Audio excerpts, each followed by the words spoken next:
श्री स्वामी समर्थ. यावर्षी मकर संक्रांतीच्या दिवशी एकादशी आल्यामुळे अनेक माता भगिनींचे संभ्रमातून प्रश्न येत आहेत.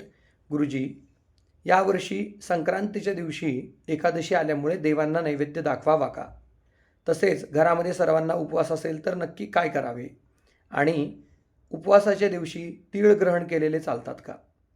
तर प्रामुख्याने शास्त्राप्रमाणे असं सांगितलेलं आहे, देवांना कधीही उपवास नसतो, म्हणून आपण नेहमीप्रमाणे देवांना नैवेद्य दाखवू शकता. तसेच घरामध्ये सर्वांना उपवास असेल तर आपण थोडेच अन्न करावे, देवांना नैवेद्य दाखवावा आणि तो नैवेद्य गायीला घालावा. तसेच उपवासाला तीळ चालतात का?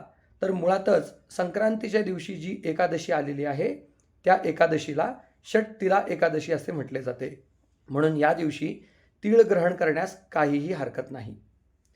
तसेच या संक्रमणाचा पुण्यकाळ नक्की कधी आहे किंवा महिलांनी वाणमावसा कोणत्या वेळेमध्ये करावा? तर दुपारी 3 वाजल्यानंतर ते साधारण सूर्यास्तापर्यंत आपण वाणमावसा नक्की करू शकता. तसेच संक्रमणाचा कालावधी दुपारी 3 ते सूर्यास्तापर्यंत आहे.